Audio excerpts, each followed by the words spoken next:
दोस्तों कहानी शुरू होती है उस जमाने से जब पूरी दुनिया में वर्ल्ड वॉर 1 की तबाही मची हुई थी। लंदन शहर में एक लड़की रहती है, कॉनी नाम की एक कड़कमाल, चेहरे पर नूर, आंखों में जुनून और दिल में प्यार का लावा भरा हुआ। इसकी एक बड़ी बहन भी है, हिल्डा नाम की ये समझदार घरवाली, जो हमेशा कॉनी को सही रास्ता दिखाती रहती है। अब देखो दोस्तों, कॉनी को एक आर्मी ऑफिसर से इश्क हो गया। उस बंदे का नाम था क्लिफर्ड चैटरली, एक ऊंचे खानदान का नवाब। कॉनी का तो दिल ऐसा पिघला कि उसने तुरंत क्लिफर्ड से शादी कर ली। शादी भी हुई, जश्न भी हुआ और रात को भाई साहब ने पलंग तोड़ मजदूरी भी की। एक ही रात, बस एक रात, क्योंकि अगली ही सुबह क्लिफर्ड को सेना में वापस जाना था। इनकी हिम्मत तो देखो भाई, शादी की रात को ही विदाई, क्या टाइमिंग थी यार। क्लिफर्ड चला गया जंग में, कॉनी घर पर बैठकर चिट्ठियां लिखती रही, इंतजार करती रही। लेकिन दोस्तों, यहाँ से कहानी एक ऐसा मोड़ लेती है जिसे सुनकर दिल दुखेगा। जंग से क्लिफर्ड वापस तो आया, लेकिन जिस हालत में आया वो देखकर कॉनी का कलेजा मुंह को आ गया। क्लिफर्ड की दोनों टांगे बेकार हो चुकी थी। साला वो बांका नवाब जो एक रात पहले जबरदस्त मजदूरी कर रहा था, अब व्हील चेयर पर था। उसका औजार भी, दोस्तों समझ गए ना, वो भी ठंडा पड़ चुका था। कॉनी बेचारी इतनी कम उम्र में, पति है लेकिन पति जैसा कुछ नहीं। ये दोनों आ जाते हैं व्रैगबी नाम की एक पुरानी हवेली में। हवेली भी खस्ता हाल, जिंदगी भी खस्ता हाल। कॉनी दिन रात क्लिफर्ड की देखभाल करती, उसे नहलाना, कपड़े पहनाना, व्हीलचेयर में बिठाना, सब कुछ। अब देखो दोस्तों, एक रात कॉनी क्लिफर्ड के बिस्तर पर आई, उसके घाव सहलाए, उसे किस किया और उसका हाथ अपने ऊपर रखा, लेकिन क्लिफर्ड ने हाथ खींच लिया। क्लिफर्ड कहता है, माफ करो कॉनी, मुझसे अब नहीं होता, मैं बहुत शर्मिंदा हूँ। कॉनी कहती है, कोई बात नहीं, चिंता मत करो। लेकिन दोस्तों, अंदर ही अंदर कॉनी का खेत प्यासा था और कोई पानी देने वाला नहीं था। दिन बीतते गए, कॉनी क्लिफर्ड की तरक्की में लगी रही, उसकी राइटिंग में मदद करती, टाइप करती, घर संभालती, लेकिन अंदर ही अंदर वो सूखती जा रही थी। एक दिन क्लिफर्ड ने रग्बी में नए नौकर चाकर रखने शुरू किए। क्लिफर्ड के स्टडी में एक बंदा आया, ओलिवर मेलर्स नाम का यह गजब का बंदा। पहले इस एस्टेट पर काम कर चुका था, फिर जंग में लेफ्टिनेंट बन गया था, अब वापस आया है गेम कीपर की नौकरी करने। क्लिफर्ड पूछता है, ओलिवर मेलर्स, तुम मेरे पिताजी के लिए काम कर चुके हो? ओलिवर कहता है, हाँ सर। क्लिफर्ड कहता है, एक आर्मी लेफ्टिनेंट होने के बाद गेम कीपर बनना, यह सेटिस्फाइंग लगेगा तुम्हें? ओलिवर कहता है, जंग के बाद थोड़ी शांति चाहिए, वो यहाँ मिलेगी। क्लिफर्ड कहता है, ठीक है, वेलकम बैक मेलर्स। बंदे ने तो कमाल कर दिया, ऑफिसर से गेम कीपर, लेकिन इसकी तो निकल पड़ी। आगे जो होने वाला था वो इसे खुद नहीं पता था। इधर कॉनी की बहन हिल्डा ने देखा कि यह बेचारी लड़की तो बिल्कुल मुरझा गई है। हिल्डा क्लिफर्ड से कहती है, कॉनी बीमार है क्लिफर्ड, देखो कितनी पतली हो गई है, अब से कॉनी तुम्हारी नर्स नहीं रहेगी, एक अलग केयर टेकर रखो। क्लिफर्ड गुस्से से कहता है, मैं बिल्कुल ठीक हूँ, मुझे किसी की जरूरत नहीं। हिल्डा साफ कहती है, मैं तुम्हारी चिंता नहीं कर रही, कॉनी की कर रही हूँ। मिसेस बोल्टन को रखो, वो तुम्हारा ख्याल रखेंगी। क्लिफर्ड मान गया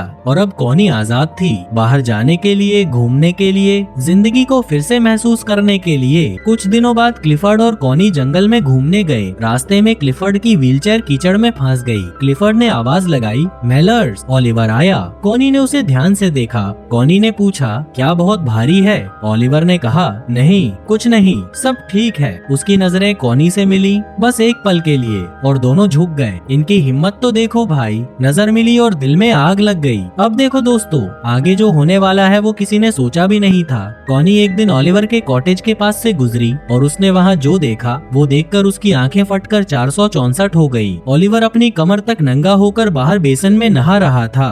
कॉनी छुपकर खड़ी हो गई, देखती रही, मन में तूफान आ गया। दोस्तों, इस लड़की के खेत में तो बरसों से पानी नहीं पड़ा था और सामने एक हट्टा कट्टा कुआं दिख रहा था। खैर, कॉनी ने हिम्मत की और नॉक किया। ओलिवर ने दरवाजा खोलते हुए कहा, लेडी चैटरली, क्या सर क्लिफर्ड को कुछ चाहिए? कॉनी ने कहा, नहीं, वो तो बस क्लिफर्ड ने मुझे भेजा था यह पूछने की नए फेजेंट्स के अंडे आने शुरू हुए कि नहीं। ओलिवर ने कहा, हाँ लेडी, कुछ हफ्तों में बहुत सारे चूजे होंगे। कॉनी ने उसकी किताबें देखी, बातें हुई, और जब कॉनी जाने लगी दरवाजे पर हाथ छू गए। दोनों एकदम से पीछे हट गए। यार, इस एक टच ने कॉनी के अंदर जो बिजली दौड़ाई वो तो खुद उसे भी पता नहीं था। घर आई कॉनी, रात को अकेले कमरे में ओलिवर को याद करते करते। दोस्तों, कॉनी ने खुद ही अपने खेत को गीला करने की कोशिश की, बेचारी। अब देखो दोस्तों, क्लिफर्ड ने एक बहुत बड़ी बात कही। जंगल में टहलते हुए क्लिफर्ड रुका। क्लिफर्ड ने कहा, कॉनी, हमें वंश आगे बढ़ाना है, मेरा औजार तो काम का नहीं रहा, लेकिन अगर तुम किसी और से,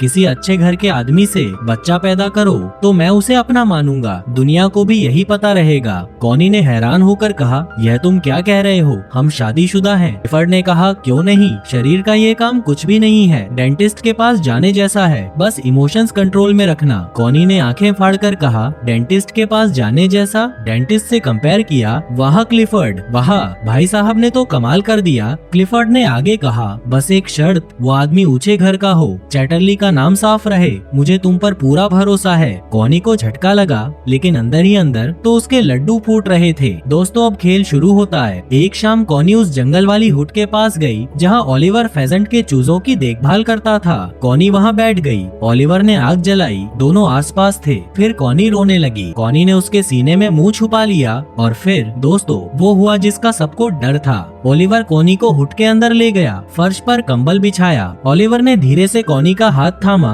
उसके बालों में हाथ फेरा और फिर दोनों ने मिलकर खेत जोतने का काम शुरू किया। जबरदस्त मजदूरी। कॉनी का तो दिमाग हिल गया। इतने सालों बाद उसके खेत को असली पानी मिला था, ओलिवर के औजार का। बंदे ने तो कमाल कर दिया, नौकर था लेकिन इसकी तो निकल पड़ी। लेकिन यह बस शुरुआत थी। अगले दिन कॉनी फिर गई। ओलिवर ने कहा, कॉनी लोग देखेंगे, अगर क्लिफर्ड को पता चला तो नौकरी जाएगी। कॉनी ने कहा, मुझे नहीं पड़ी किसी की। ओलिवर ने कहा, मुझे पड़ी है, मुझे डर है कि तुम्हें बाद में पछतावा हो। कॉनी ने ओलिवर को किस करते हुए कहा, यह रहा मेरा जवाब। ओलिवर ने उसे हुट के अंदर खींचा और इस बार दोनों ने जरा और जमकर गिड़मस्ती की। दोस्तों ये सिलसिला चल पड़ा, रोज जंगल, रोज मुलाकात, रोज मजदूरी। कॉनी तो ओलिवर के औजार की दीवानी हो गई थी। एक दिन तो क्लिफर्ड की गाड़ी जंगल में फंस गई और उसे मेलर्स को बुलाना पड़ा। कॉनी के सामने ही मेलर्स क्लिफर्ड की मदद करके चला गया, बिना कॉनी की तरफ देखे, बिना एक भी बात किए। मालकिन सामने खड़ी है, नौकर जाने की तैयारी में है और दोनों जानते हैं कि रात को मिलेंगे। अब देखो दोस्तों, आगे जो होने वाला है वो किसी ने सोचा भी नहीं था। यार कॉनी को अपने शरीर में कुछ बदलाव दिखने लगे, उसके तरबूज बड़े हो रहे थे, यानी कॉनी प्रेग्नेंट थी।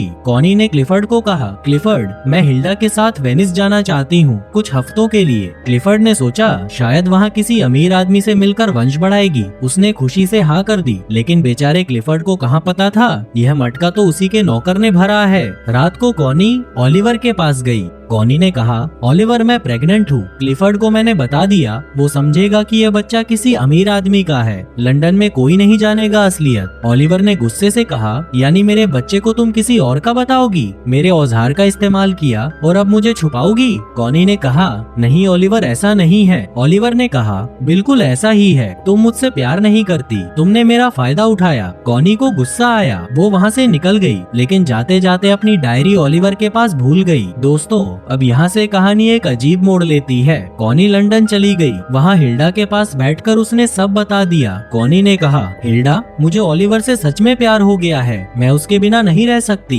हिल्डा ने हैरान होकर कहा, कॉनी वो एक नौकर है, तुम होश में हो? कॉनी ने कहा, तो क्या मुझे वो चाहिए, बस वो। हिल्डा तो बीवली गिंड हो गई। हिल्डा ने एक दिन ओलिवर से खुद मिलकर बात की। हिल्डा ने ओलिवर से कहा, देखो मेलर्स, तुम दोनों का प्यार इस जंगल की हद तक ठीक है, लेकिन अगर क्लिफर्ड को पता चला तो तुम्हारी नौकरी जाएगी, घर जाएगा, तुम्हारे पास पैसे नहीं है, कॉनी को तुम कैसे खुश रखोगे? तुम्हारा औजार कॉनी के खेत को गीला करने तक सही है, उसके बाद तुम्हारे पास क्या है? ओलिवर ने कहा, तुम सही कह रही हो। यह बात दिल में लग गई ओलिवर को। कॉनी वापस आई ओलिवर से आखिरी बार मिलने। कॉनी ने कहा, हम दोनों यहाँ से कहीं दूर भाग चलते हैं अभी। ओलिवर ने धीरे से कहा, कॉनी मेरे पास कुछ नहीं है, पैसे नहीं, घर नहीं, तुम्हें रख नहीं सकता अभी, लेकिन जब मेरे पास कुछ होगा मैं तुम्हें ढूंढूंगा, कहीं भी हो। कॉनी ने कहा, वादा? ओलिवर ने कहा, वादा। इस बार की मजदूरी आखिरी थी। ओलिवर ने कॉनी को लास्ट टाइम बाय बोला। दोस्तों और फिर वो हुआ जिसका सबको डर था। ओलिवर के कॉटेज में वो बदमाश नेड घुसा। ओलिवर घर पर नहीं था। उसे मिली कॉनी की डायरी जिसमें सब लिखा था। मिले उसके कपड़े। नेड ने पूरे गांव में आग लगा दी। मालकिन का चक्कर नौकर ओलिवर के साथ है। यह बात आग की तरह फैल गई, गाँव में, हवेली में और क्लिफर्ड के कानों तक। क्लिफर्ड ने ओलिवर को बुलाया। क्लिफर्ड ने कहा, मैंने सुना है तुमने मेरी बीवी के खेत में अपना औजार चलाया, सच है ये? ओलिवर चुप रहा। क्लिफर्ड ने कहा, चुप हो, ठीक है, शाम तक यह कॉटेज खाली करो। नौकरी गई। कॉनी को नौकरानी ने फोन किया, जल्दी आओ। कॉनी लंदन से भागी, सीधे ओलिवर के पास पहुंची। कॉनी ने कहा, ओलिवर हम दोनों यहाँ से निकलते हैं अभी। ओलिवर ने कहा, कॉनी मेरे पास कुछ नहीं है, लेकिन जब होगा मैं आऊंगा, यह मेरा वादा है। वो चला गया। कॉनी क्लिफर्ड के के पास पहुंची। कॉनी ने कहा, तुमने खुद कहा था मैं किसी से भी अपना खेत जुतवा सकती हूँ। क्लिफर्ड ने गुस्से से कहा, हाँ, किसी अमीर आदमी से, अपने नौकर से नहीं। और अब ये बात पूरे गाँव में है। मैं इस बच्चे को अपना नहीं मानूंगा। कॉनी ने कहा, तो तलाक दो मुझे। क्लिफर्ड ने रोते हुए कहा,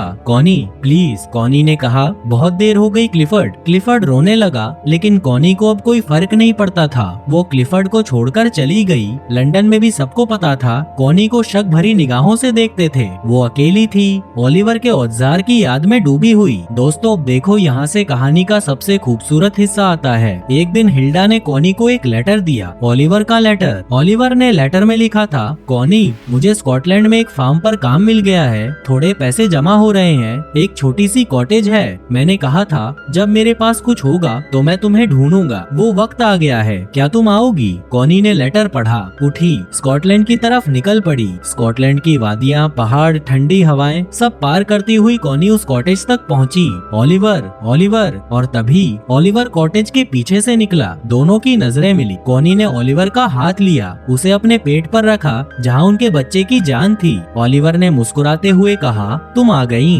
कॉनी ने कहा, मैं कहाँ जाती, तुम्हारे बिना तो खेत ही सूना था। दोनों एक दूसरे से लिपट गए। स्कॉटलैंड की ठंडी हवा में एक नई जिंदगी की शुरुआत थी। और दोस्तों इसी के साथ ही यह कहानी यहीं खत्म हो जाती है। धन्यवाद।